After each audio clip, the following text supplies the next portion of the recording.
Tina, can I just get a quick clarification that if the video is on but you don't see us, how do you feel about that? Technically, we're supposed to be able to literally see you, but what would happen is if we're down to 5 and we can't see you, we'd probably take a pause and ask you if you could just come towards your screen. We just need to know that we have that 6 listening, correct? Does that make sense? Yeah, it does. Okay. Tina, I have a question. Is there somebody, a councillor in chambers? Do we have quorum? We have Councillor Kirby Young, who's the deputy mayor tonight in the chamber. Oh, thank you. And hello, Councillor Kirby Young. Good evening, Councillor Fry. I think it's Chair Kirby Young. Thank you for that, Councillor Bly. Clerk, are we ready to go?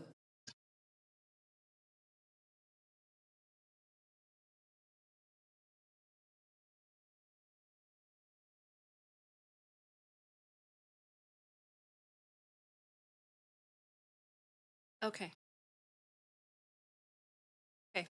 I'm going to kick us off because it's a beautiful summer evening and I'm respectful of councils having some long days recently. So I will now call the public hearing of July 7th, 2020. Sorry, I lost my mic there. And I will remind council that we are barely at quorum. So if you can stay visual on your mic, that would be much appreciated until perhaps we might get another councillor a bit later in the evening to provide a bit of breathing room. But beginning off tonight, this meeting is convened by electronic means, and as such, council members may participate in person or by electronic means, as a number of you are tonight. For council members that are participating electronically, please ensure your video is turned on and let the clerk know if you leave the meeting for the purposes of confirming quorum. Council members are reminded that in accordance with section 14.13 of this procedure bylaw, members must enable your video to confirm quorum. Any council member whose video is disabled will be marked absent for that portion of the meeting. If council members attending by electronic means lose connection during any portion of the hearing, we will recess until the connection is restored. If council members lose connection during the voting process, staff will do their best to get you back online quickly while we suspend the voting process. And this information for contact of staff has been circulated to you.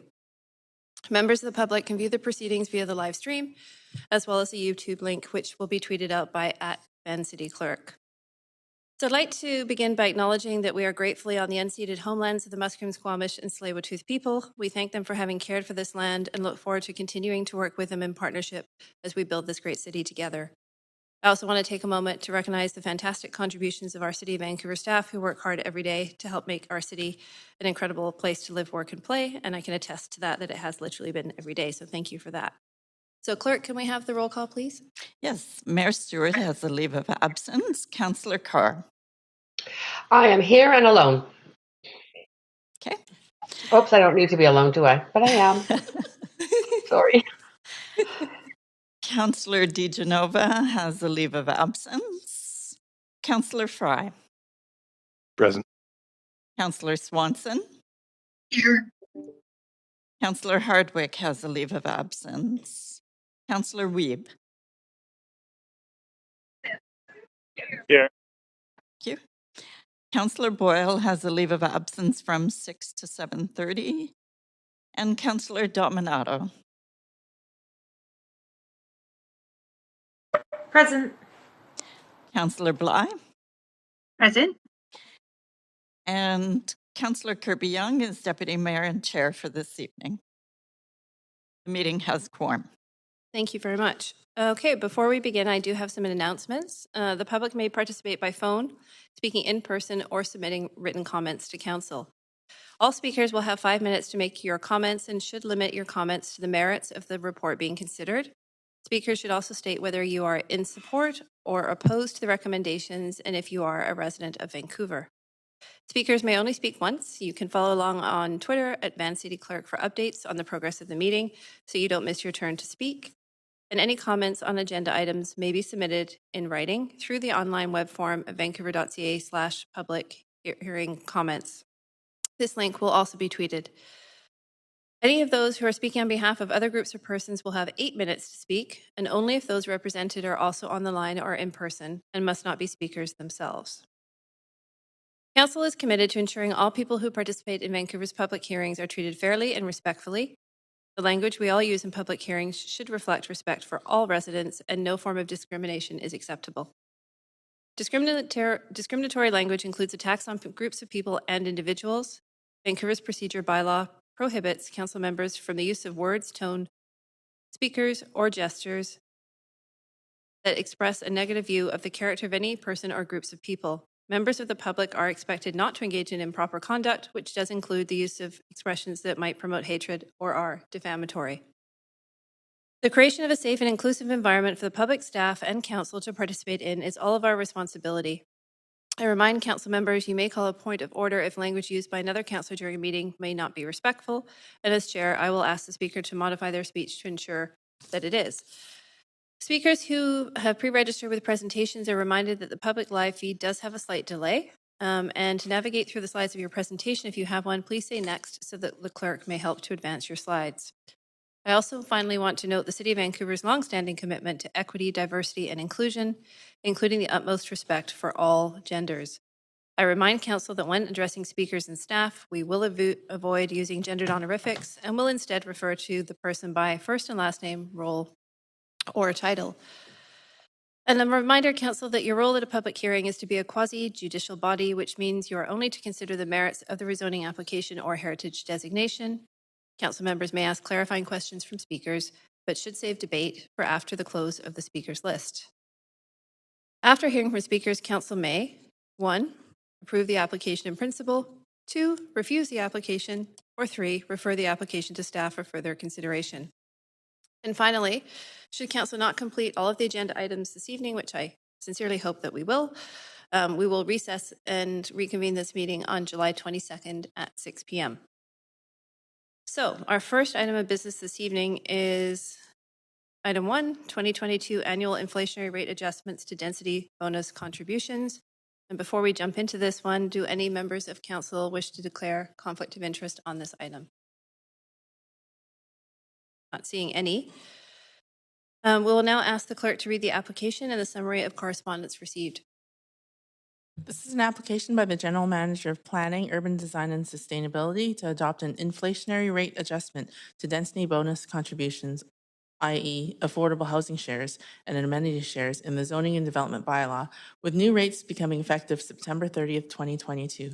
No correspondence has been received on this application since referral to public hearing. Thank you.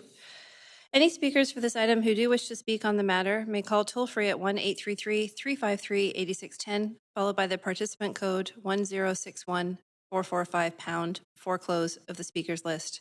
Phone number will be tweeted out and available on the live stream, and there will be an opportunity for those by phone or in person to speak at the end of the registered speakers list. So, Council, we do have staff to present this application, but there are no speakers, so it is Council's discretion if anybody would like to hear the presentation. Move to waive the presentation. Second. Okay, I don't know that we need a motion to do that. I just need to know that there are no objections. I appreciate the enthusiasm. So I'm not hearing any objections. So we will now move to whether or not there are any questions, since we waived the presentation from council to staff. And if there are any, I invite council to put themselves on the queue. And not seeing any. So we'll now hear from the public. And again, any speakers for this item who wish to speak can call the toll-free number 1-833-353-8610, followed by participant code 1061-445# before close of the list. And again, that phone number has been tweeted out and is available on the live stream for those watching along. And I invite anybody in chambers to come to the podium. So clerk, do we have any speakers on the line for this item?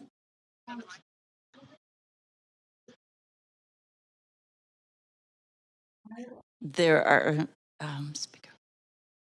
there are none for this item. Okay. So hearing none, I will provide some additional call for speakers to provide final opportunities for the public to speak if they wish to do so. And again, if someone does want to speak to item 1, they can call toll-free 1-833-353-8610, followed by participant code 1061-445# before close of the list. And that number is available again on Twitter and the live stream.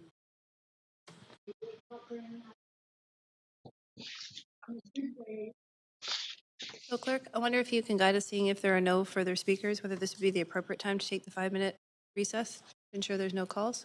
Yes, I can confirm there are no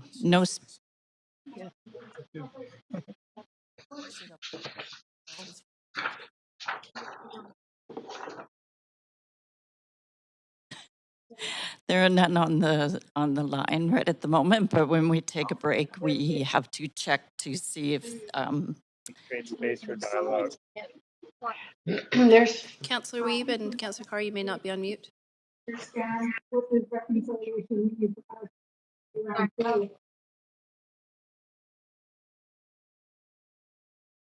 so not for this item right at the moment. It's possible we may have a speaker following the break.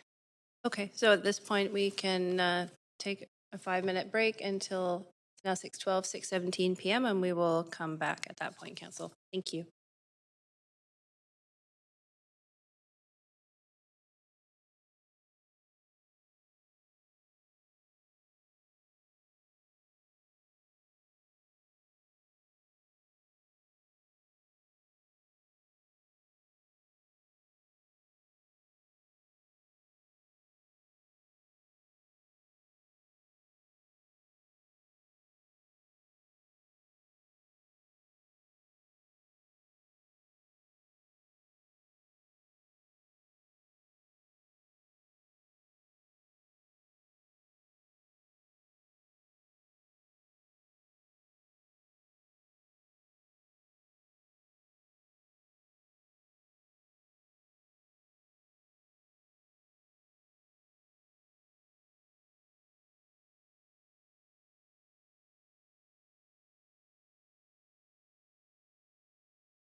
Okay, everybody, welcome back.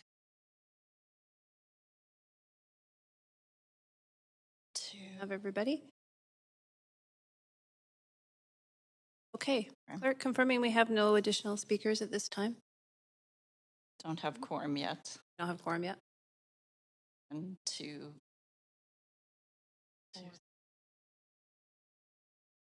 So.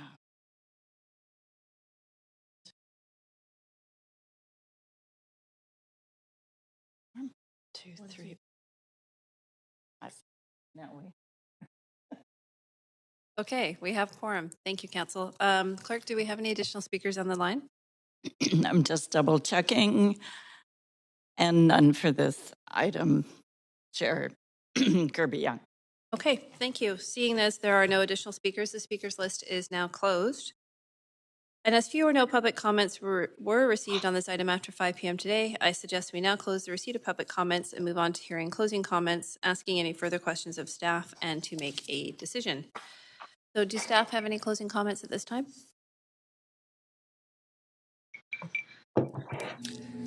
Good evening, Council. Nathan Bunio, planner with the Planning, Urban Design, and Sustainability Department. Just wanted to make a quick clarification. The report includes 2 recommendations. Recommendation A is the inflationary rate increase to density bonus contributions. Recommendation B is a report back to Council to recalibrate the density bonus rates later this year. Just note that recommendation B was approved at referral on June 7th, as it is a report back. So tonight we will just be seeking approval of recommendation A. Okay, and anything further, or that's it for staff? No, that'll be it. Thank you. And Council, any questions for staff at this point? Move the recommendations. Thank you. Thank you, Councillor Carr. Seconded by That was Dominato. Councillor Dominato. Thank you, Councillor. Any debate? Seeing none. Clerk, can you take us to a vote, please? Chair, I'll take a vote assist in favor, please. Okay. That's Councillor Dominato. Thank you, Councillor Dominato.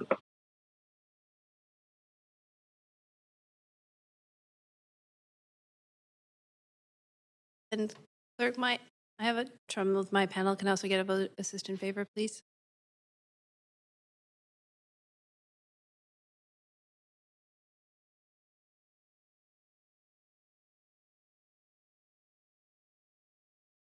Okay, and that passes unanimously with none in opposition. And that concludes item 1 of our agenda this evening, the annual 2022 annual inflationary rate adjustments to density bonus contributions. And do we have staff ready to go for item 2? Yes, I'm seeing nods. Excellent. Okay, do any members of council wish to declare a conflict of interest on item 2? Seeing none, I will now ask the clerk to read the application summary of correspondence received, please.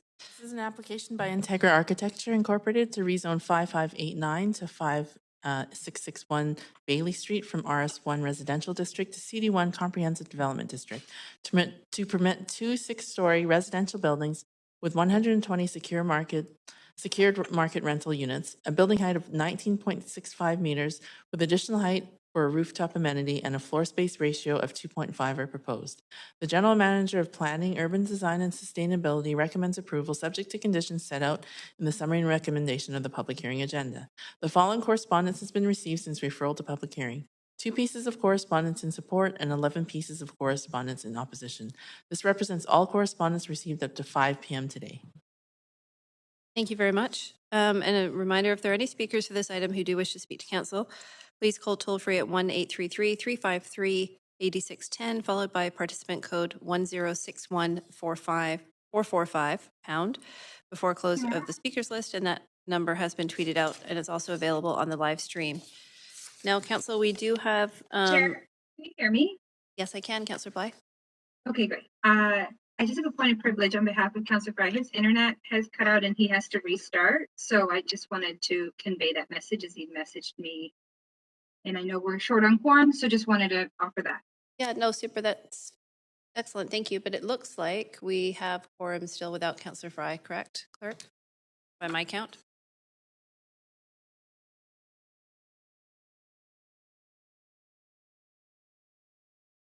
Okay. I'm while we are giving Councillor Fry a chance to restart, we do have staff here for this presentation. However, we do not have any speakers to this item at this point, so it is Council's prerogative if they would like to hear the presentation. So I'm happy to hear if anybody would like to hear it, and if not, I would suggest that we waive the presentation and continue.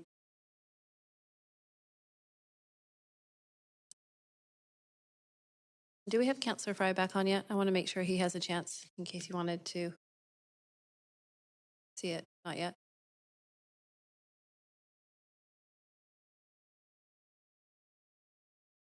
Okay, maybe we'll just give it a moment to see if he comes on.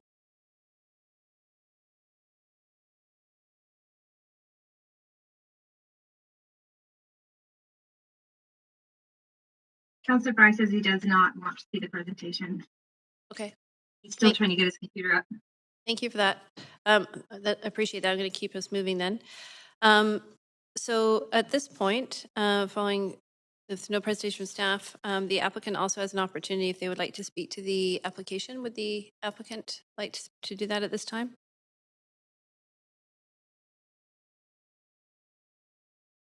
Kirk, do we have the applicant online? Good evening, everyone. This is Colin Trong. I don't know if you can see me on screen or hear me at the moment. We can I'm hear you. Integra. We can hear you clearly. Oh, okay, awesome. Yeah, I'm the applicant on behalf of our owner's rep, who's also present with us tonight online, Jonathan Almas, and also our landscape architect from ETA, Daryl Tech. We're here to address any questions or comments that councils may have for us this evening. Otherwise, we don't have a presentation prepared for this application. Okay, thank you for that. Thank you. Council, are there any questions at this point? And I see Councillor Swanser is, and I will advance Councillor Swanser. You may ask questions at this point of either staff or the applicant, and this is Council's one opportunity to ask questions of the applicant, just a reminder. Go ahead, Councillor Swanson. Is this going to be a pet-friendly building for the applicant? Hello, everyone. I am Jonathan Almas, representative of the owners. Yes, I can confirm that this will be a pet-friendly building. Thanks. Are you going to have EV charging? Yes, I believe it's by code, but we definitely will have EV charging all throughout the parkade, including bike lockers. What about air conditioning? Yes, we are exploring options to do cooling. We believe that cooling will be needed in the building. Working with our mechanical consultant right now on finding what is going to be the most low maintenance and economical solution to have cooling for all units. And GHG low? Absolutely. Yeah, we're not looking at doing a 4-pipe fan coil. We're looking at something that's more electrical. Are you planning on having any gas cook stoves? No. We're going to be probably going with ceramic cooktops. Will you be getting any federal or provincial financing? I don't know if I can speak to that now. So maybe. Perhaps I'm not too sure what would classify as federal funding. We're probably not going that route. Okay, thank you. Thank you. That's all it for me. That's it. Thank you, Councillor Swanson. Not seeing any other questions from staff at this point, so we will now proceed to hear from council, I should say, sorry. So we'll now proceed to hear from the public. And if there are any speakers for this item who do wish to speak to council, please call now, toll free at 1-833-353-8610, followed by participant code 1061445# before the close of the speakers list. And again, this phone number is tweeted out and available on the live stream. So clerk, can you advise if we do have any speakers on the line, please? None on the line. None. Okay. I'll do an additional call for speakers. If there are any speakers for this item again who wish to speak to council, please call toll free 1-833-353-8610, followed by participant code 1061445# before close of the speakers list. And again, this This number is available on Twitter and on the live stream.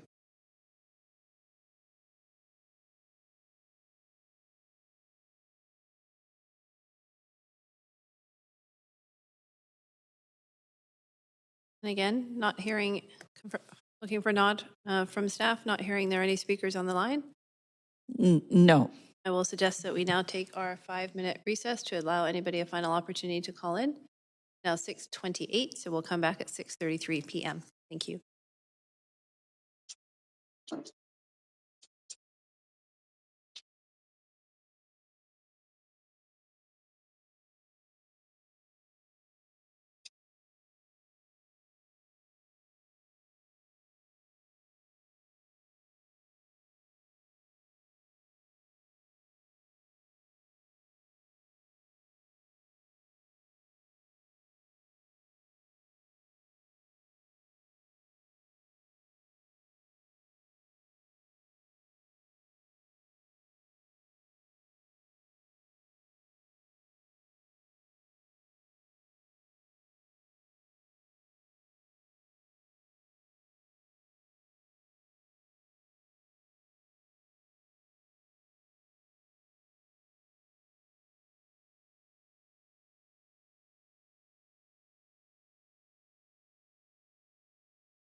Okay, welcome back, Council. We have quorum again. Have completed our 5-minute recess, and seeing clerk confirming there are no additional speakers at this time.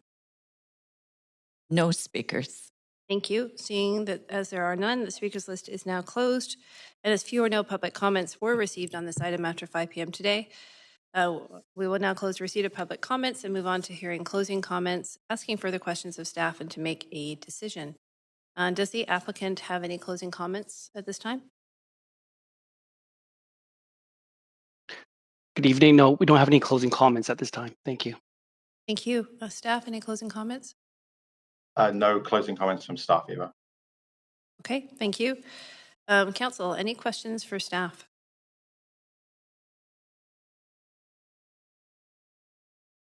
Nope. Okay, we are 3 for 3. We will now move on to making a decision on the application. Do I have a mover? Move the recommendation, Councillor Carr. Okay, I heard Councillor Carr, and I wasn't clear. The seconder, was that Councillor Bly? Yes, it was. Thanks. Okay. Any debate? Councillor Carr, go ahead, please. Yeah, thanks so much, Chair. I just really wanted to know, not only am I appreciative of the points that were made by, or in answer to the questions by Councillor Swanson around being pet friendly. There's EV charging. They're looking at air conditioning or some cooling, low GHGs, gas stoves. I really like the fact that this 2 sets of buildings is including a sort of a central courtyard between them. I've seen a lot of examples of that in Europe and other places with children's play area in between. And we've heard also people speaking to council many times about the need for outdoor play areas and outdoor spaces to socialize and create a sense of community within buildings. So I'm particularly appreciative of that, as well as the fact that although they're only retaining 5 trees of the 15 that are on site, they plan to plant 34 new trees. So for those reasons, and they're delivering a DCL. So for those reasons, I'm supportive. Fantastic. Thanks, Councillor Carr. I'm not seeing any other councillors on the queue, so I'm going to ask the clerk to take us to a vote, please.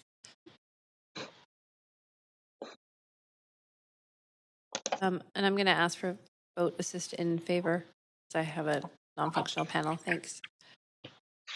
Okay, and that... Chair, I'll also take a vote assist in favor because my panel isn't working. Thank you. Okay, thanks, Councillor Dominato. Okay, and that passes with none in opposition. Thank you, Council. That concludes item 2 of our agenda this evening. And bring us to item 3. I see we have staff at the ready, so we don't need a changeover. The item for item 3 is CD1 rezoning 1290 Hornby Street. And do any members of council wish to declare a conflict of interest on this item? Hearing none. Clerk, can you please read the application and summary of correspondence? This is an application by Bugis Architecture to rezone 1290 Hornby Street from downtown district to CD1 Comprehensive Development District to permit the development of a 35-story mixed-use building with 211 strata-titled residential units and a cultural amenity space. A building height of 106.11 meters and a floor space ratio of 11.96 are proposed. The General Manager of Planning, Urban Design, and Sustainability recommends approval subject to conditions set out in the summary and recommendation of the public hearing agenda. The following correspondence has been received since referral to public hearing. 2 pieces of correspondence in support, 11 pieces of correspondence in opposition. This represents all correspondence received up to 5 p.m. today. Thank you, Clerk. If there are any speakers to this item who do wish to speak to Council, please call toll-free at 1-833-353-8610, followed by participant code 1061-4451, 445, I should say, pound, before the close of the speakers list. That number is available on Twitter and the live stream. And Council, we do have 1 speaker present in chambers for this item, so I'm going to suggest that we go ahead with the presentation. And we do have Lex Domniak, rezoning planner with the Rezoning Center, here to present the application. Please go ahead.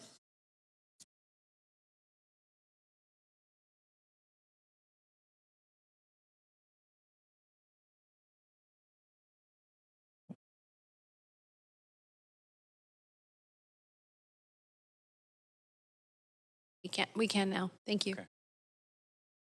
Okay. Good evening, Deputy Mayor and Council and members of the public. My name is Lex Dominiak, rezoning planner for this application under the potential benefit capacity in downtown policy.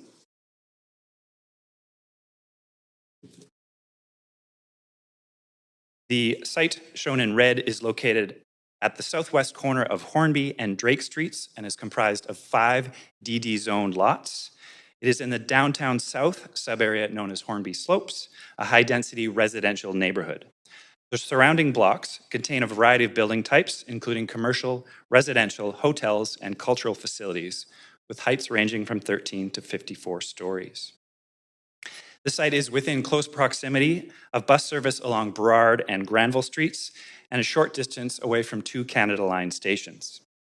A number of parks, childcare centers, and 2 bikeways serve the site.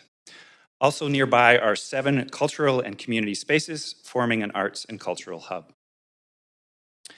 Under Council's 2008 policy entitled Potential Benefit Capacity in Downtown, an increase in height and density beyond the 300-foot limit prescribed in the downtown ODP can be considered up to view cones in order to deliver public benefits. The policy boundaries are shown outlined in red on this slide.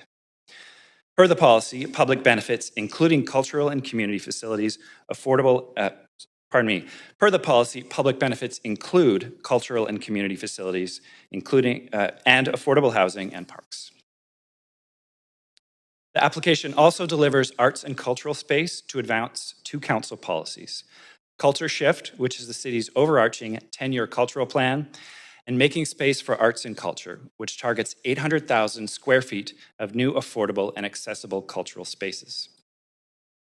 The proposal is for a 35-story tower reaching a height of 348 feet and providing 211 strata residential units, along with a cultural amenity space. The application was submitted in December of 2018 with an addendum received in March of this year. The project would contribute approximately 430 construction jobs.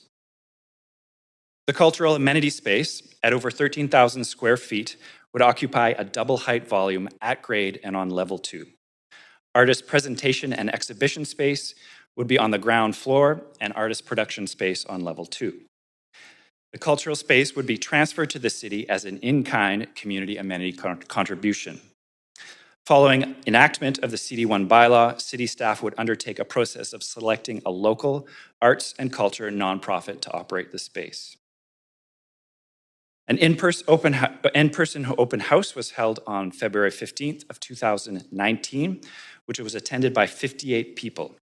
Concerns were related to the design, height, scale, and density, along with the affordability of the residential units and the type of public benefits being offered. In response, staff can confirm that the proposed height and scale aligns with policy directions and is supportable within the context of the taller surrounding buildings. Additional refinement of the building form and architectural expression would be further addressed during the development permit stage.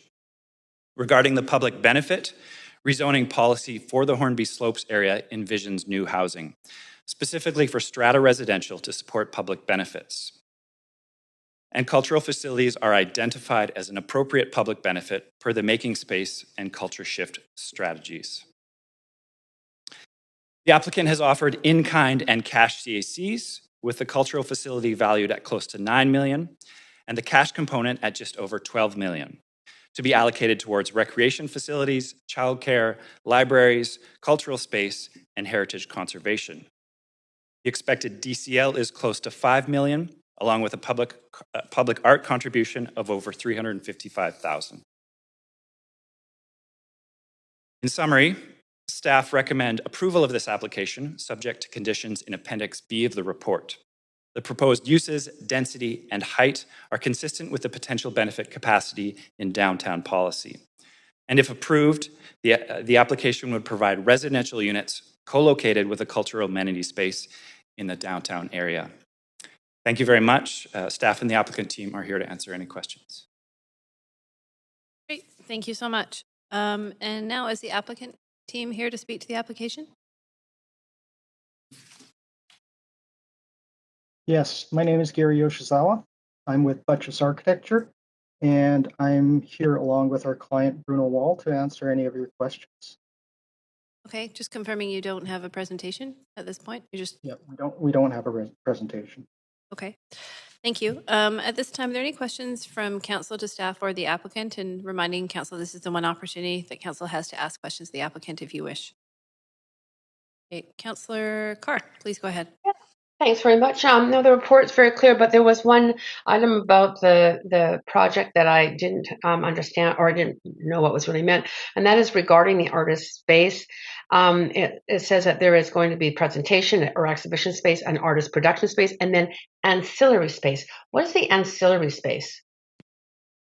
I assume it's all the support space for the artist studios. We don't really have a program as of yet.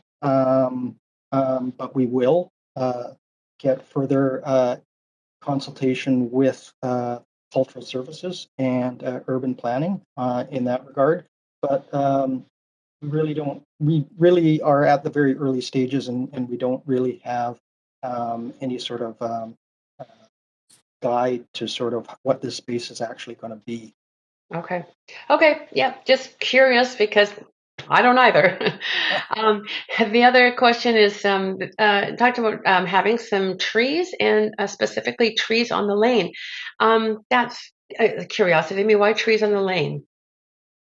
We've got an access. The cultural amenity space has two access points, one off of Hornby and the other one actually coming off the lane, and they're kind of interconnected.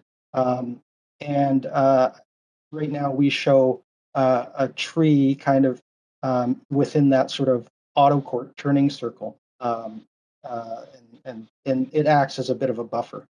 Okay, got it. Thanks, that makes sense. That's all my questions. Thanks, Chair. Thank you, Councillor Carr. I'm going to advance myself. Can do that. And I just have one question, and it's really more for staff, I think, and that's with what type of cultural use are we envisioning that might be in the space? Is it something that would be open to the public? I know it's sort of early days, we haven't tenanted yet, but what's the general vision for what kind of arts practice this could support? Thank you for the question, Deputy Mayor. I'll pass that to my colleagues in Cultural Services. Hi, thanks for the question. This is Kristen Lambertson from Cultural Services. So this space will have presentation and production space, and yes, the presentation space is envisioned. It could have the potential for visual arts, media arts, could be an Indigenous hub. We have done some consultation and engagement with local arts and culture community groups, as well as make contact with some of the nations, and there is interest in the space, and the idea with having a presentation space there would be opportunities to have public events and programming for the public to access. Okay, but there wouldn't be a requirement necessarily that it's open on a regular basis to the public. It would be discretionary for whoever which group may end up in the space. Is that correct? The idea is that it would be open to the public. I think we're going to be entering a functional program with the community to further identify the design process, and then we would enter into a process with the community to do a call for operators. Typically, our presentation spaces are open to the public, so we are thinking that we're moving towards that. But again, it's really involving the arts and culture community to give further input, and depends on where we go with the call for operators. Okay, thank you. I'll leave it there. Okay, seeing no other questions from council at this point, we'll move to hear from the public. We do have one speaker in chambers, Isan Arjipur Jafrudi. Yes, that's it. Yeah, if you can approach the podium, and you do have 5 minutes to provide your comments to council when you're ready. Perfect. Thank you everyone to letting me to speak up at the moment. I am Ehsan Jafrudi and I live in 1283 Howe. It's Tate. It's an art gallery in London. They use these things to build the building that I'm living at. It has a really big art studio over there, but it's not useful. So I do have two comments which can help you to decide well for these kind of project. First is right now 1290 is a primary care for the public, which is really helpful, not just because of these coronavirus things, because it has a lot of good X-ray things over there that public can help public to live better. I remember back in 2018, I received a same mail for application at this address for about 18 floor. I can frankly say, because the market is so hot in downtown Vancouver, everybody use these kind of, we are bringing art and cultural things to the community. But I told you, I live in 1283. It is Tate art gallery kind of thing. It's not useful. They just bring it to just rise high, to make their high rises as high as they can. The other things is, as you can see, all of our neighbors over there are really big and tall buildings, and they have a lot of units inside them. Specifically, ours is 330 units over there.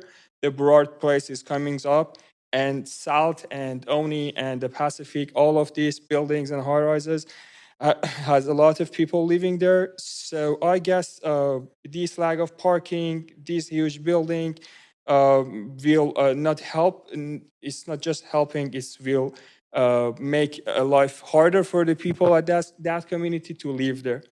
Thank you so much, and hope that my comment helped you to decide well. And one other thing is, sometimes people or developer using some rules to just using that. They are not believing that. I don't want to say anything to these beautiful guys here.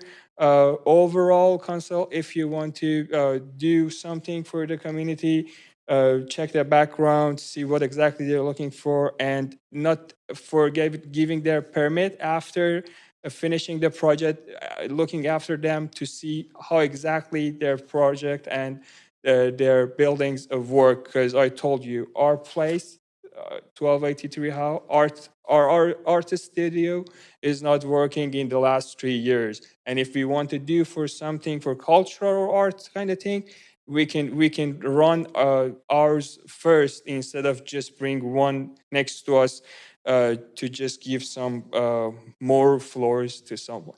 Thank you.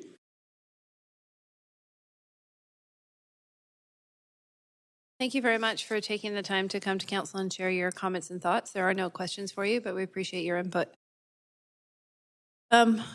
Okay, just a reminder that if there are any speakers for this item who do wish to speak to council, please call toll-free 1-833-353-8610, followed by participant code 1061445# before the close of the speakers list. Again, this number available on Twitter and on the live stream. And Clerks, do we have any additional speakers on the line?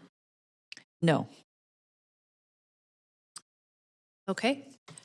I will just make an additional call, final call. If there are any speakers for this item again who wish to speak, they can call toll-free 1-833-353-8610, followed by participant code 1061445# before close of the list. And that number is available online. Okay, hearing none at this time, I will take our 5-minute recess to give everybody a final opportunity. At 6:51, we will come back at 6:56. Thanks, Council.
A quorum? We have quorum. Chair. Great, thank you very much. Okay. Clerk, can you confirm if we have any additional speakers? There are none. Okay, so seeing none, and as few or no public comments were received after 5 p.m. today, the speakers list is now closed, and I suggest we now close the receipt of public comments and move on to hearing closing comments, asking further questions of staff, and to make a decision on this item. At this time, does the applicant have any closing comments? No, the applicant Butch's Architecture has no closing comments. Thank you. Okay, thank you very much. Staff, do you have any closing comments? None. And council, do you have any questions for staff at this point?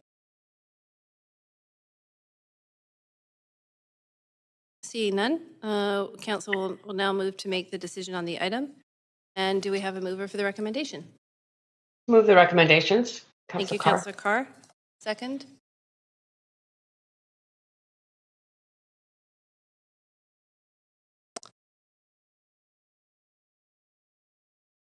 Councillor Swanson, I do see you on the queue. Did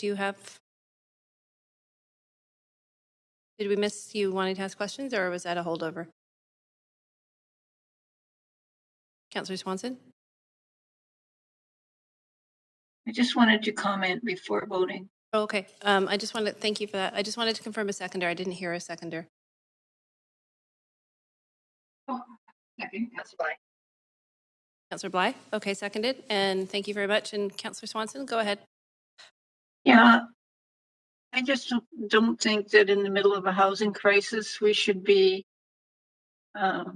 having so many units that are just for the richest 20% of folks. We should at least have a few in there for ordinary folks. So I'll be voting against it. Okay. Thank you, Councillor Swanson. I'm not seeing any other. Oh, I am. Councillor Carr, please go ahead with any closing comments.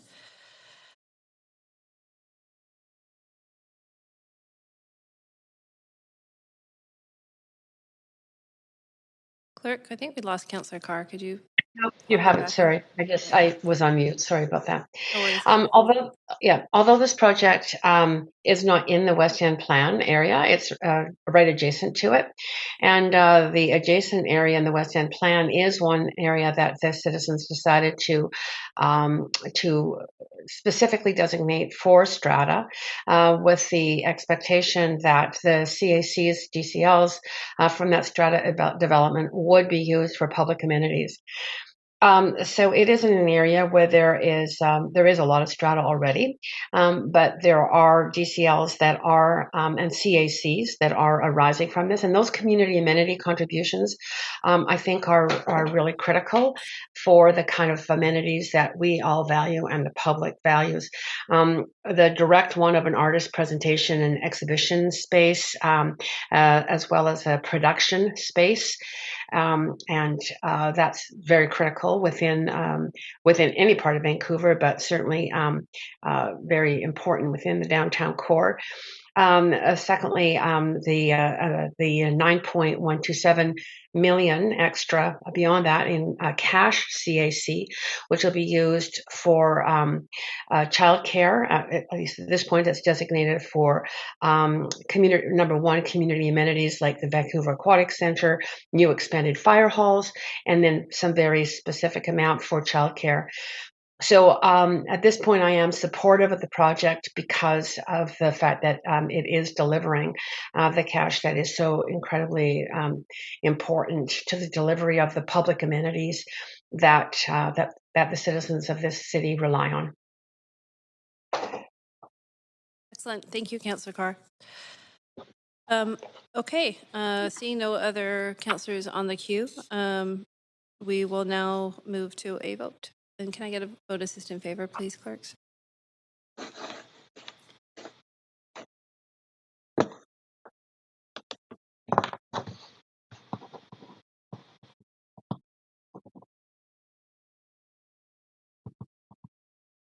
Okay, I see we have one that hasn't voted. Is that Councillor Weeb? Councillor Dominato? Councillor Dominato, we're not registering your vote. Chair, the question panel still isn't working for me, so I'll take a vote assist in favor. Thanks. Vote assist in favor? No problem. Okay, that has passed council with none in opposition, and that concludes item 3, CD1 rezoning for 1290 Hornby Street. And I believe now we might, clerk, do we need a few minutes to allow staff to set up for item 4 at this point? We'll take it. Okay, well, we'll just take a 2-minute break. Council will come back at 7:05 just to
Okay, Council, we're going to reconvene if everybody can make their way back to your screens.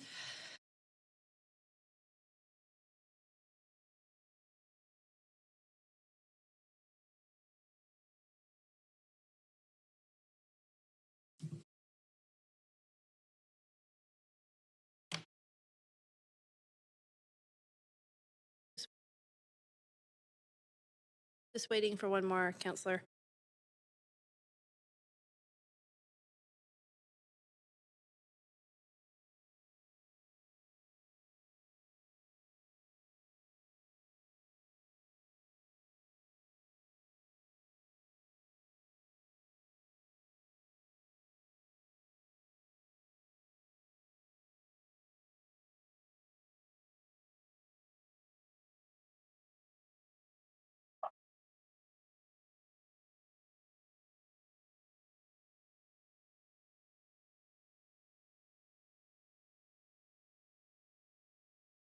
We just need one more councillor to make quorum.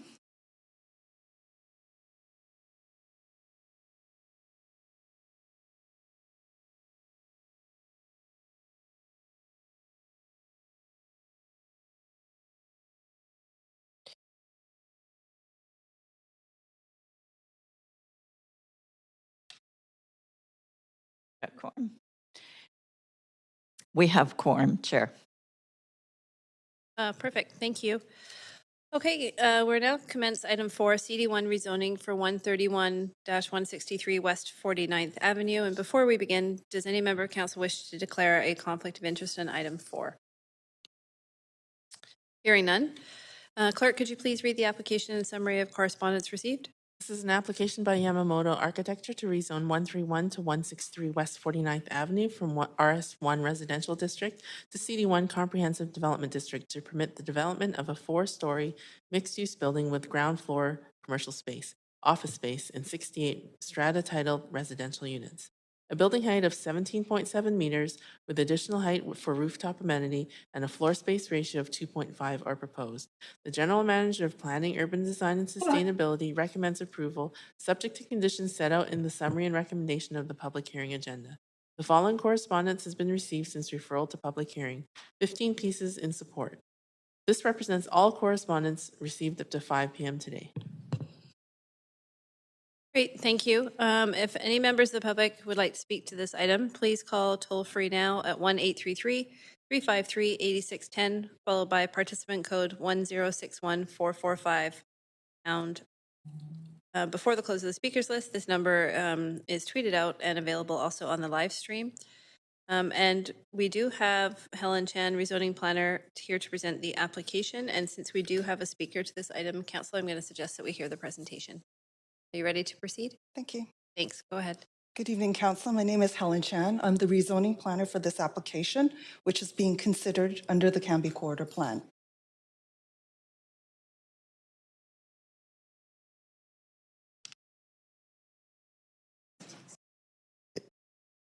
Okay, sorry. The site shown in red is surrounded by RS1 zone properties. It is directly opposite of Langara College. The site is 2.5 blocks from the Canada Line station, and 49th Avenue is on the frequent transit network. The site is occupied by 6 single-family homes and 1 vacant lot. 2 homes are rented by the former owners, and the others are rented to tenants. The site is located near several parks and community spaces. This rezoning application is being considered under the Cambie Corridor Plan. The site is in the Langara neighborhood, which is intended to become a walkable mixed-use urban environment.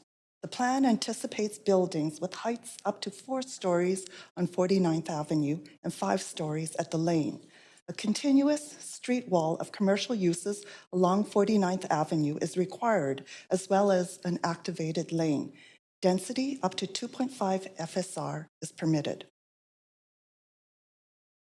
The application for a mixed-use building was submitted July 27th last year. The building appears as 4 stories from 49th Avenue and as 5 stories from the lane. Double-height commercial space fronting 49th Avenue is proposed. This height accommodates 2 stories of office at the lane. There are 3 residential stories containing 68 strata-titled units. 38% of the units are designed for families. The proposed density is 2.5 FSR and height is 58 feet. The project is estimated to contribute approximately 138 construction jobs. An open house was held in October and November of last year. 14 pieces of correspondence were received. Support was expressed for the location near Transit and Langara College, the new retail and office space, and the attractive building design. Concern was expressed about whether the height and density were sufficient given its location near transit. Staff note the proposal meets the intent of the Cambie Corridor Plan. This application is subject to a fixed-rate CAC yielding approximately $1.1 million. Combined with DCLs expected from the site, the application will deliver nearly $3.1 million in public benefits. In conclusion, this proposal meets the intent of policy by delivering a mixed-use building with job space and residential strata units. Staff support the application, subject to conditions outlined in Appendix B. Staff and the applicant team are available to answer questions. Great, thank you very much for that. Is the applicant team here to speak to the application at this stage?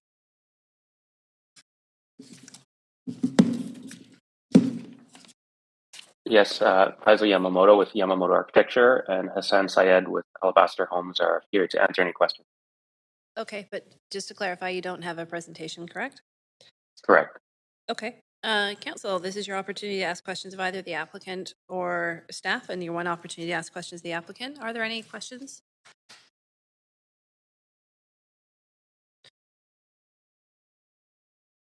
Councillor Swanson, please go ahead. Yeah, to the applicant, what kind of a deal are you giving the displaced tenants? I can answer that. It's Hassan Syed from Alabaster Homes. We've been working with staff and tenants and following the tenant relocation policy, and we'll be continuing to work with tenants over the coming months. So that you're giving them a payout? Is that basically it? It depends depending on how long they've lived there? Yeah, it depends on the tenancy, and we'll be following that policy. Okay, thanks. Thank you. Okay, thank you. Anything further, Councillor Swanson? Nope, that's good. Thank you. Okay, at this point, we will now hear from the public. And we do have one registered speaker to this, Ariane Cullenbrander. Do we have the speaker? I'm here. You are.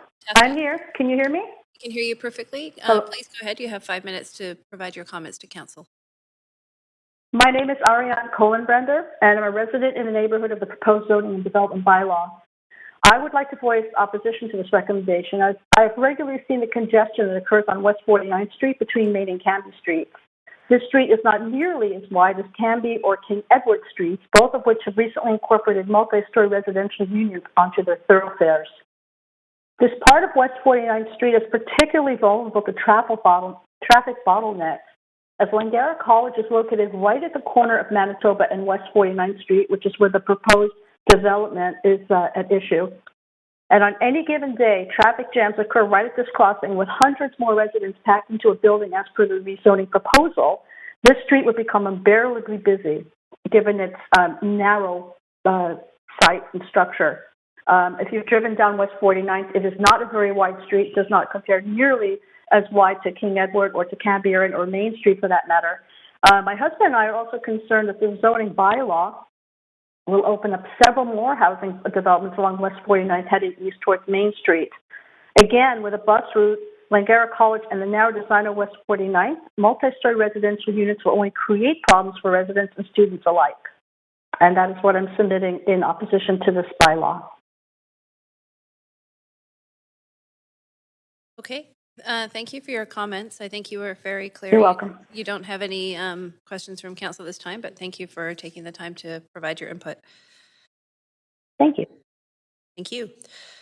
Okay, I'll do the additional call. If there are any speakers for this item who wish to speak to council, please call toll-free 1-833-353-8610, followed by participant code 1061-445# before close of the speakers list. And again, this phone number has been tweeted out at Van City Clerk and is available on the live stream. And Clerk, can you advise if we have any additional speakers on the line? There are none on the line. Okay, having done that additional call, I think we can take our 5-minute recess to allow anybody an opportunity to call in. It's now 7:15. We will come back, council, at 7:20. Thank you.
Perfect. Thank you.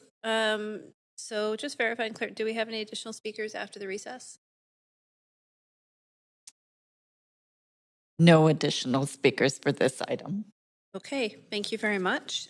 So seeing no additional speakers list, please note the speakers list for this item is now closed.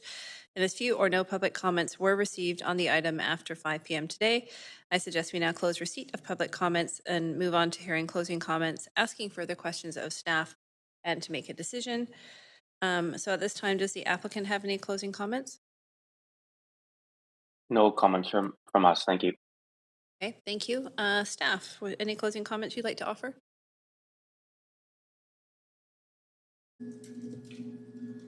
No closing comments from staff. Thank you. Okay, thank you. And council, any questions for staff?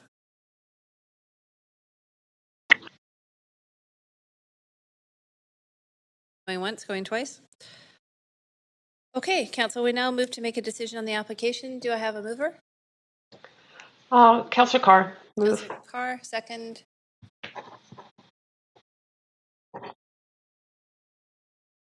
Sorry, I'm not hearing a seconder. Bye. Councillor Bly, thank you. And is there any debate?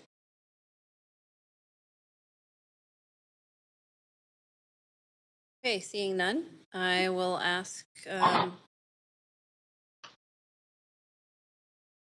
No, hearing none. We'll ask the clerks to take us to a vote, please.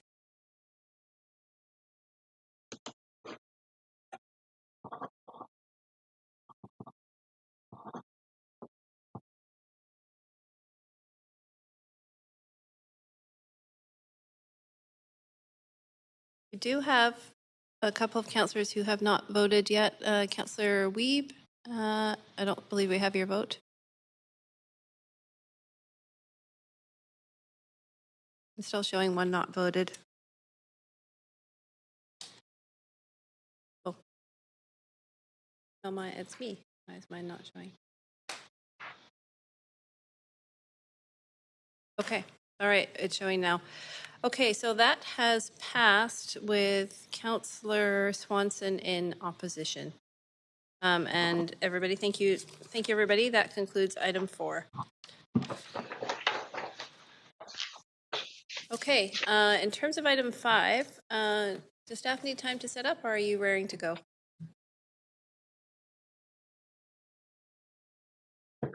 They look ready. Okay. We're moving in record time tonight. We're going to move on to item number 5, which is CD1 text amendment for 2010 Harrison Drive. Before we begin, does any member of council wish to declare a conflict of interest on item number 5?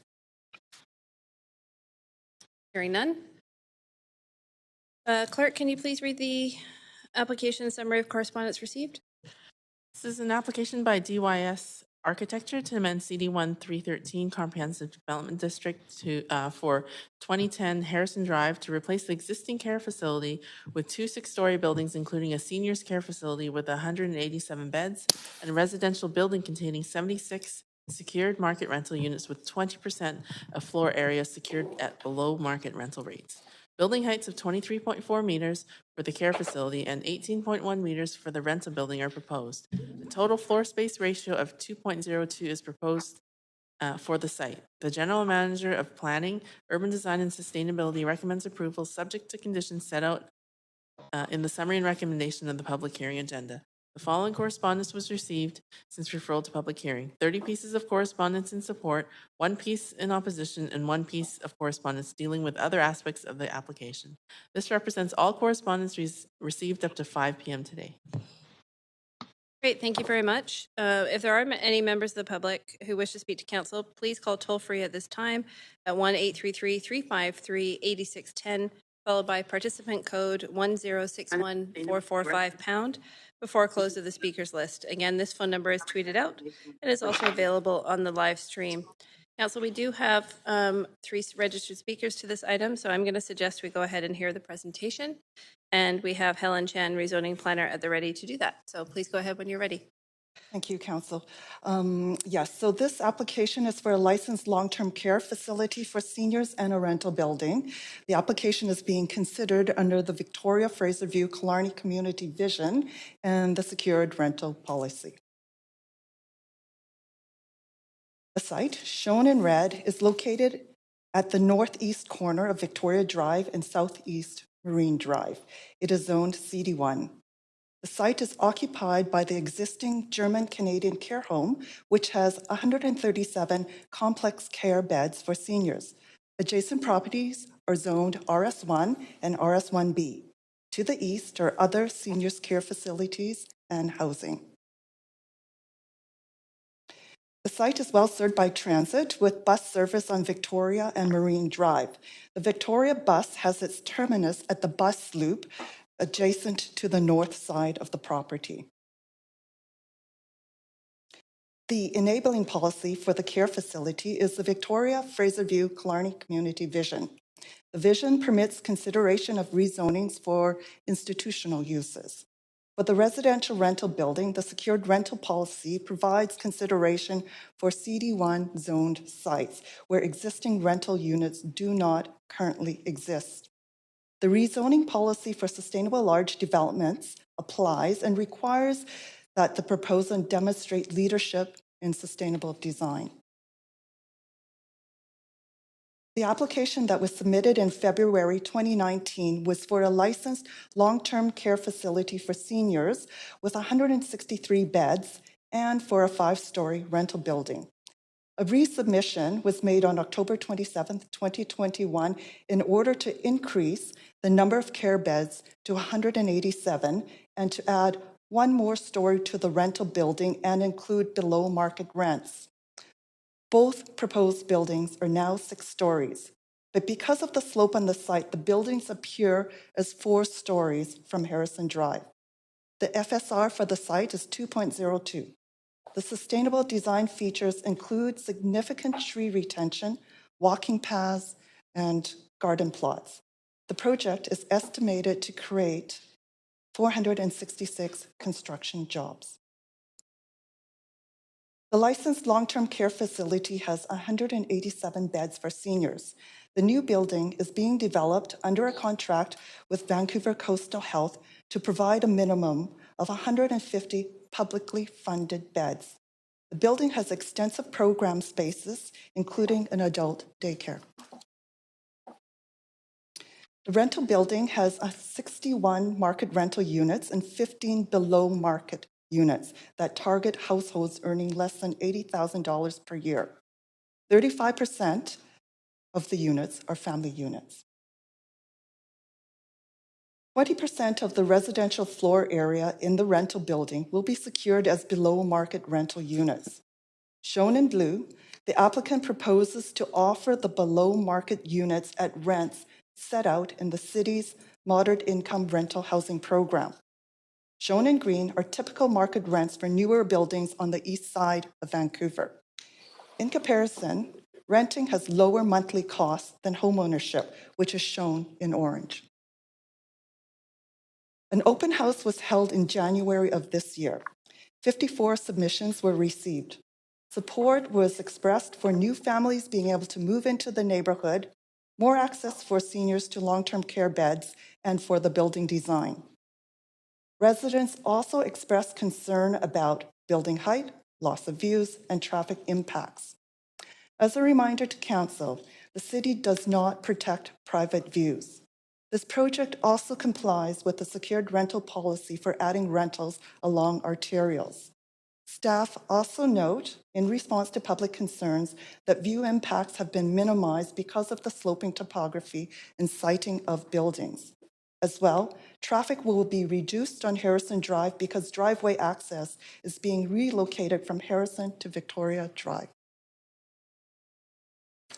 This application is subject to a negotiated CAC. Combined with the DCLs and the public art budget, the application is expected to deliver $4.2 million in public benefits. In conclusion, this proposal meets the intent of city policy by delivering a new licensed long-term care facility for seniors and a secured rental building with 20% of floor area at below market rents. Staff support this application subject to Appendix B. Staff and the applicant team are available to answer questions. Great. Thank you very much for the presentation. And at this point, is the applicant here to speak to the presentation? Yes, thanks, Your Worship. Good evening, Mayor and Council. We waive presentation, but if I may just make a couple of points. I'm Dane Jansen with DYS Architecture. I'm accompanied by my colleague Glenn Gardner.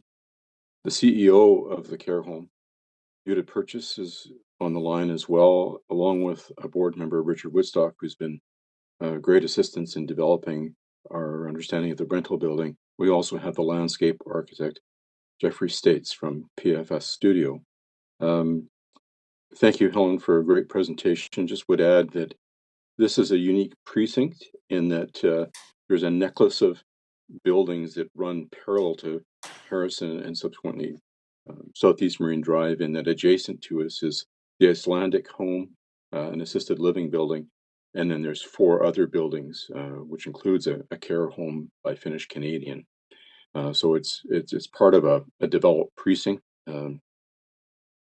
I think for the most part, we can just answer questions. I would say that quite often questions about sustainability come up, but of course, as a large site, we're under the greater criteria for large site development and sustainability, and of course, the low emissions.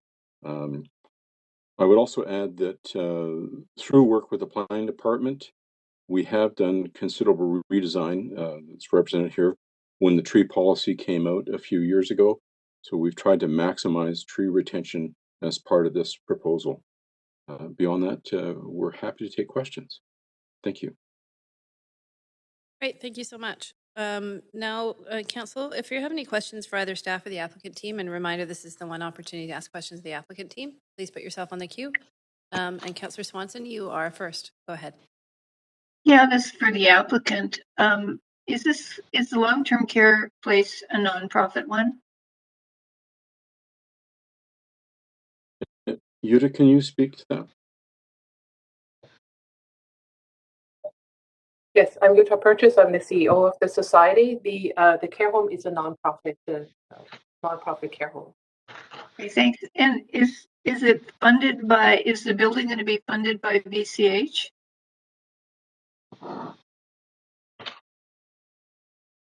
Yes, that's correct. Yeah.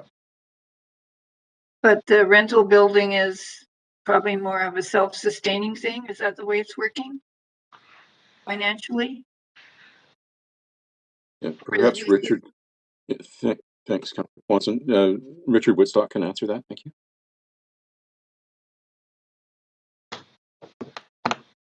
Sorry, I was muted.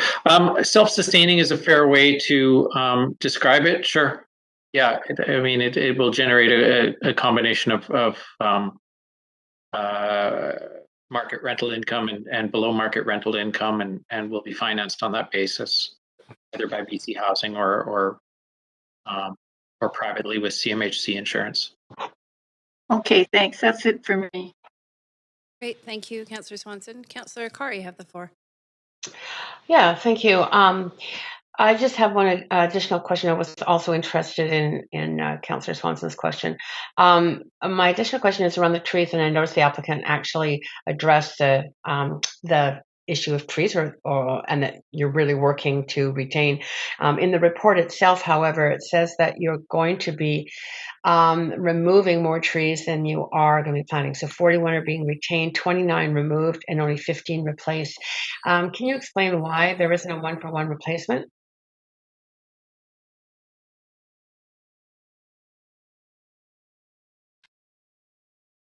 Thanks, Councillor Carr. I think largely it's the available footprint area that we're dealing with. Again, with the landscape architect, Jeffrey States. Jeffrey, have you any comment on this? Yeah. Good evening, Mayor and Council. The numbers actually I have that are in our plans in terms of removals and replacements are 41 removed, 93 replaced, with about 20 of the ones that have to be removed kind of within the footprints of the development. So I'm not certain about the numbers that you're referring to, but we are replacing at a 2-to-1 ratio in the planting plan relative to the removals. Okay, I just took my numbers from the referral report that we received at council, so maybe you've got some updated numbers on that. You are attempting to try and retain as many as possible, I'm gathering, and especially along Marine Drive. Is that correct? Yeah, absolutely. There are about 20 of the trees that are being removed are considered in poor, or actually, yeah, poor condition and should be removed on the basis of the arborist assessment. But otherwise, we're trying to retain the full kind of enclosure of trees that are there, both the street trees on Victoria and particularly the Marine Drive trees. That's correct. Okay. Yeah. Given that certainly the city's direction is to increase our tree canopy. In the introduction, you noticed something about gardens, and can you just explain what kind of gardens that you were thinking of including? The gardens are kind of functional or kind of caregiving gardens in a way. Because of the care home facilities, there's a series of kind of smaller kind of courtyard gardens. One that's provided to each of the sort of the houses of the facility. Sort of small enclosed spaces with a kind of circuit walking path surrounded with planting. So kind of safe, comfortable places for the residents to go out and circulate, but without the worry about kind of wandering off. Okay, that's good. That's it for me for questions. Thank you so much. Great. Thank you. Thanks, Councillor Carr. Councillor Dominato, go ahead. Thanks, Chair. And just one quick question to the Society. I'm curious if you could comment on the need for long-term licensed care for seniors in the city, if given that this is a big focus of this development proposal. Could you comment on what that need is?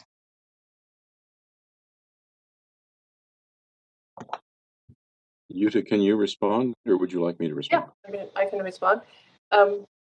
There is, from our point of view, there is a high need for care beds. We constantly operate at 98% occupancy, and there is a wait list for beds and for care. And it's with the growing neighborhood in this area, I can see this increase in the future. Thank you. I appreciate you clarifying that. That's all I have for questions, Chair. I believe we have speakers, so thanks. Great. Thank you, Councillor Dominato. Okay, so we will now hear from the public, and a reminder for any speakers to the item can call toll-free 1-833-353-8610, followed by participant code 1061-1445# before close of the speakers list. The number has been tweeted out and is available on the live stream. And we do have speakers for this item. Our first speaker should be Patrick Von Han. Should we have Patrick on the line? Yes, he is. Wonderful. You hear me? We can hear you perfectly, crystal clear. You have 5 minutes when you're ready. Great. Please go ahead. Thank you very much. My name is Patrick Von Han. I'm a resident of Vancouver, and I do have a long-standing connection to the home.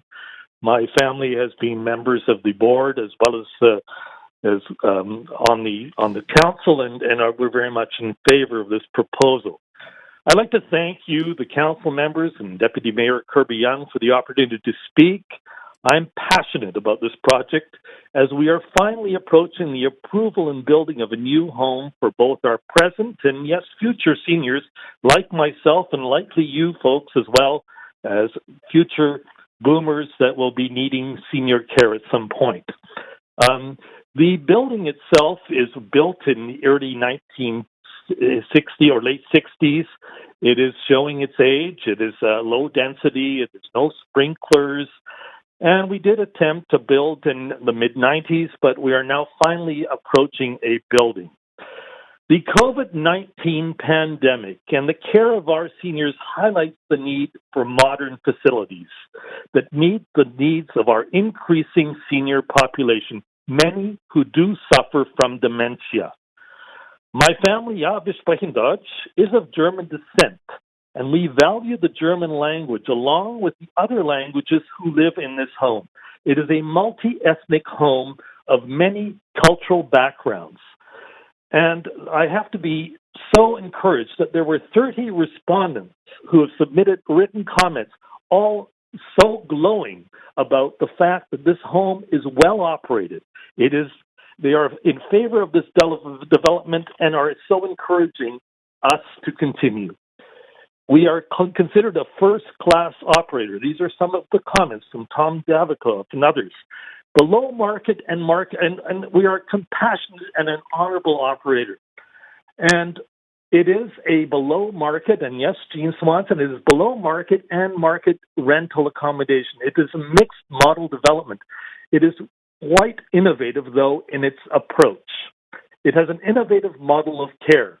It will be hosting a house model where residents are not in long hallways with central kitchens, which is often the case in many senior homes, but in smaller units where there is a more personalized and group living experience with kitchen and laundry services in each so-called house.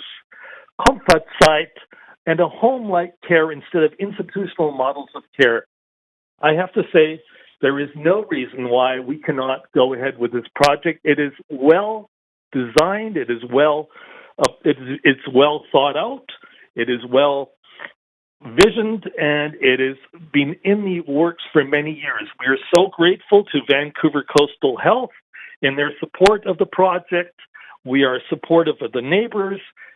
They are all very much in favor of this, and so I would encourage you to wholeheartely, with future in mind, but also with what we need right now, approve this project. It is a no-brainer to me, but I'd like to just give you a support to move ahead with this project.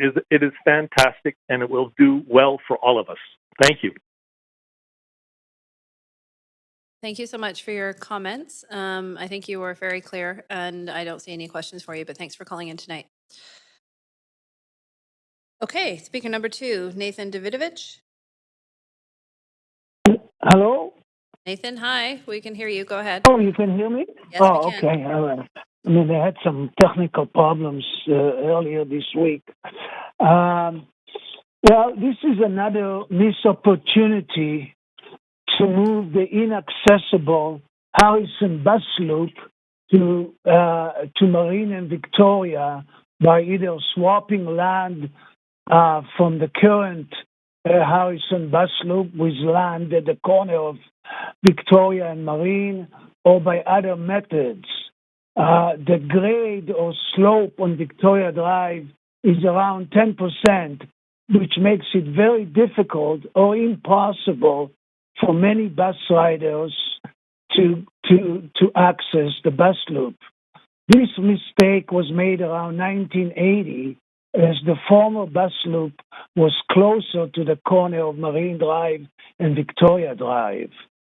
This particular project was proposed 3 years ago, and I contacted the staff and the architect, and they refused to report to City Council the question of the bus loop. This is the only inaccessible bus loop in the city of Vancouver. The bus loop could also be moved closer to the Night Bridge, and thus connecting with the Richmond buses, as well as serving all the riders who live south of Marine Drive. There are many new housing being built south of Marine Drive, like 1925 Southeast Marine Drive. And the sooner we resolve the issue, the more riders will be able to access bus number 20 Victoria. This bus has the highest ridership of any north-south bus route in Vancouver.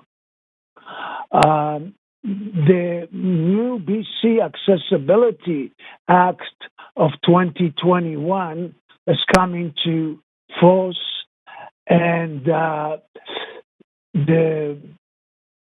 BC government sooner or later will impose accessibility requirement on TransLink For example, in Ontario, they imposed a deadline of 2025 to the TTC to make all the facilities accessible. I spoke to the office of MLA George Chow. This MLA is the only Vancouver MLA that managed to challenge TransLink and actually force TransLink to provide extra service in Southeast Vancouver in 2020. He's continuing his advocacy, and he will release a position paper on transit later this summer. The moving of the Harrison bus loop has been proposed for many years, but staff don't seem to be aware of that. So it's up to council to direct staff to start working on this item, and the MLA will help as much as he can, but you need a cooperation of both. The city owns the present Harrison bus loop. It's not owned by TransLink, so therefore the city has the leverage to tell TransLink, move the bus loop away, make it accessible somewhere on Marine Drive. Thank you very much for hearing me. Thank you, Nathan, for calling in tonight and sharing your thoughts about transit. Appreciate that. And there are no questions for you tonight. Okay, that brings us to speaker number 3, who is here in person in chambers, Nikki Duga.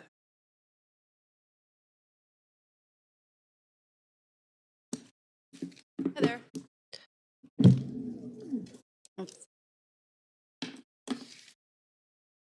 Okay, go ahead when you're ready. You have 5 minutes to speak to council.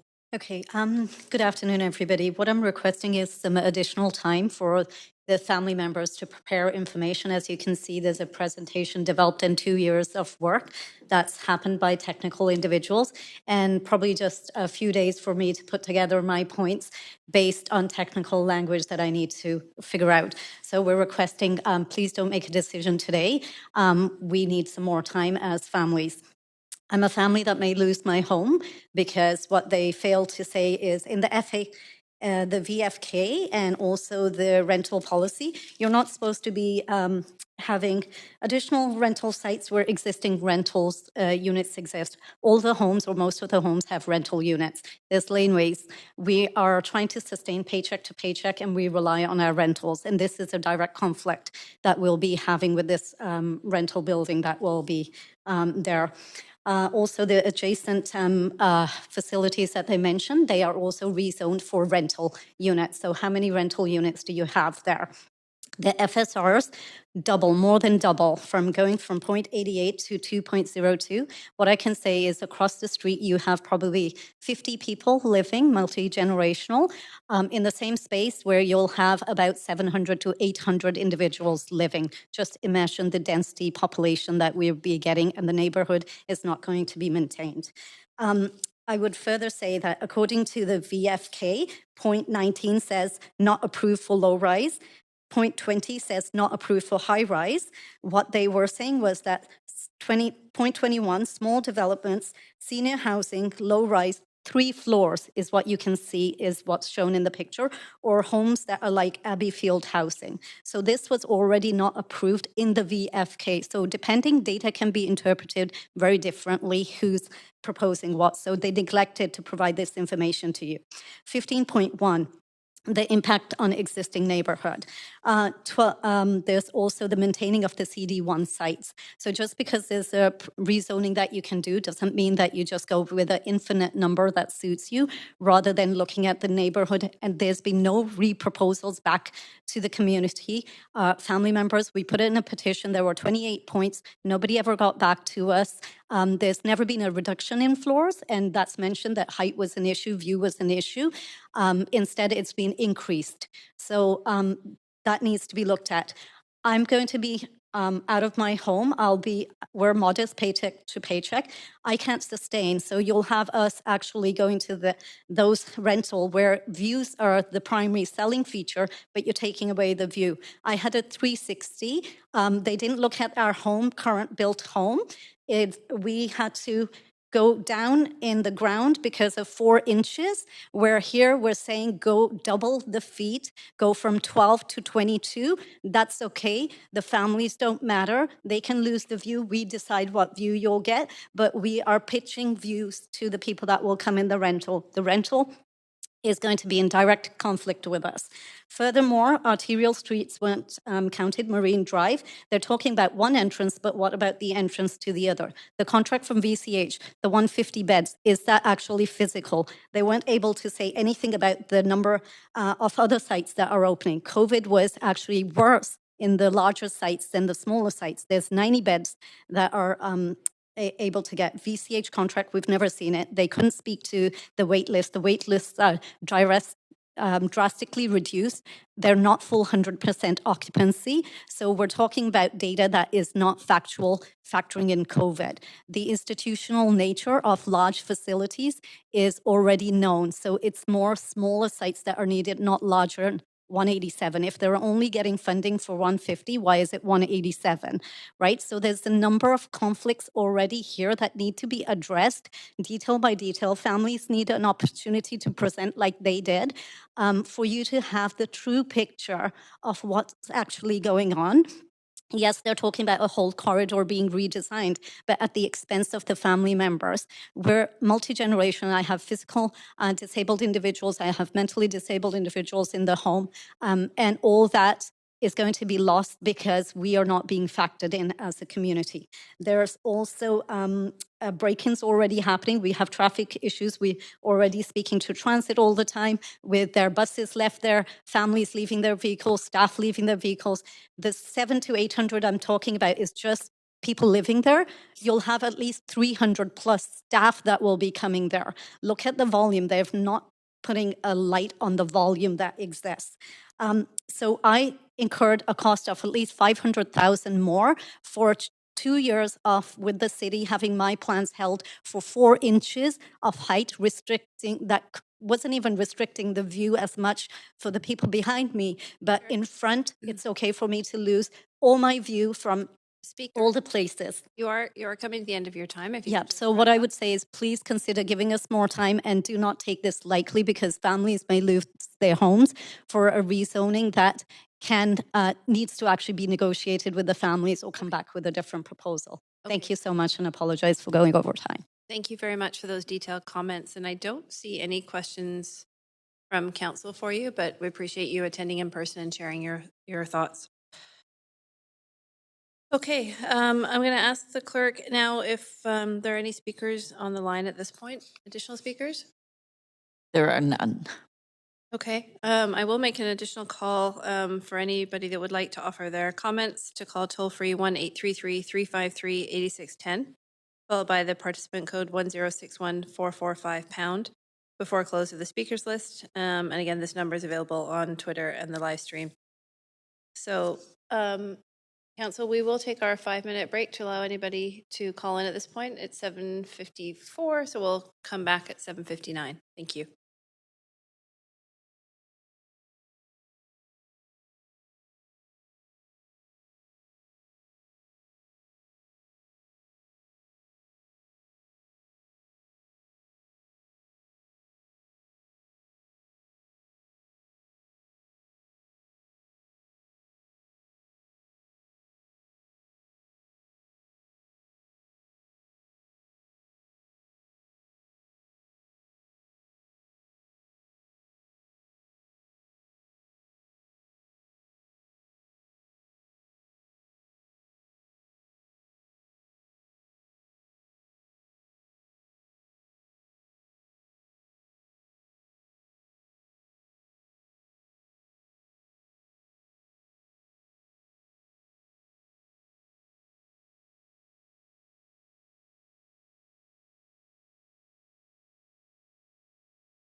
Yes, Chair, we have quorum.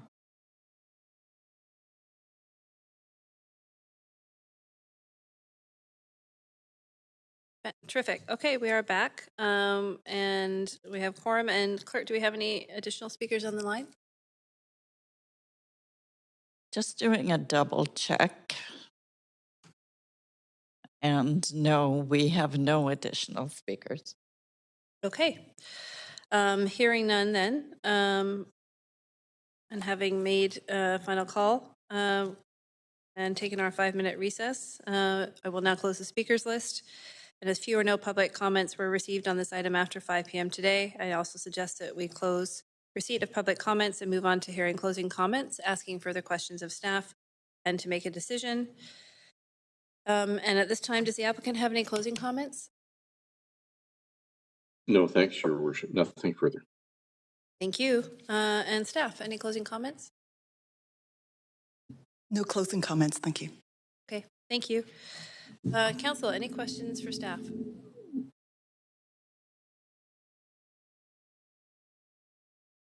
Okay, not hearing any. Council can now proceed to make the decision on the application. And do I have a mover? I'll move Councillor Dominato. Councillor Dominato, and second? Swanson. Councillor Swanson. And Councillor Swanson, I did see you on the queue. Did you have any comments or debate? No. Nope. Okay. Any councillors wish to provide comments? Councillor Dominato, go ahead. Yeah, thanks, Chair. And just briefly to say, happy to support this amendment. I think recognizing, we did hear from one neighbor, there's some concerns around this proposal. By and large, we saw strong support in the correspondence. And I know it's been a long journey for the Benevolent Society in getting here today. And I think we need to think about this in the broader context around the benefits that this is going to bring in terms of the licensed long-term care, which we heard from the society that there's a need for that. And I think we know that from council discussions that we've had around a number of issues around that we have an aging population in the city of Vancouver, a growing need to support seniors. I was just speaking with a senior this afternoon. We were talking exactly about this, the need for housing, particularly for seniors, but also those who may be elderly and need higher levels of support. And also, I think there's another win in this is that there's going to be purposeful rental adjacent. And so I think there's a real positives that are coming from this. And like I acknowledged at the beginning, I know it's been a long journey to get to this place. And so I'm happy to support this rezoning text amendment. Thanks. Thanks, Councillor Dominato. I'm going to take this opportunity to provide some comments myself. And just trying to start that timer. Clerks, maybe you can help me. Seems I have a sticky button. Yeah, I'm really happy to support this application. I'm always struck by the stats that we have in terms of the percentage of our population in a very short period of time that is going to be senior and aging rapidly. And we do need to be really proactively planning to ensure that there are sufficient facilities available. I think that's critically important. I really appreciate community-led projects like this that are coming from communities that are really born of the spirit of communities trying to take care of each other and their sort of community members as they go through different phases of life and as they age. And I think that additionally having an additional new purpose-built facility will also help. I mean, we saw, for example, during the heat dome, if what can happen is the tragedy in terms of the loss of life if we don't have facilities that are provide the necessary kind of comforts. And I think with newer buildings like this, they have the opportunity to have ensure they have the appropriate heating and cooling systems to support people to live in comfort, not just in terms of cultural connections, language, et cetera, but to make sure that they're well supported with quality of care. And so I think that there's a significant need for this. I know that some of these projects are a labor of love to make them happen when they're nonprofit and when they come from societies like the German Benevolent Society, and I'm grateful to see this one come forward and happy to support it. So with that said, and not seeing any other councillors on the queue, I'll ask. We'll see if we can trigger our vote here.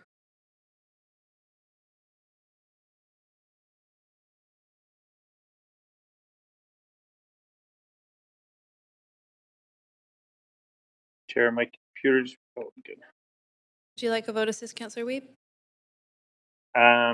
Sure. I've got it back up, but yeah. A vote assist in favor. Okay. Thank you. That has passed unanimously with none in opposition. And so that concludes all 5 items of business this evening. Council, 2 hours before our scheduled end, which I'm sure everybody will be pleased about. Can I have a motion to adjourn? So Motion moved. adjourned. Councillor Weeb, seconded by Councillor Dominato. None in any in opposition? I'm gonna wager no. No, hearing none. Okay, thank you, everybody. Thank you, staff, and thank you, the members of the public that called in. Have a good evening, everybody. Thank you, Chair. Thanks, everyone. Thanks, Chair.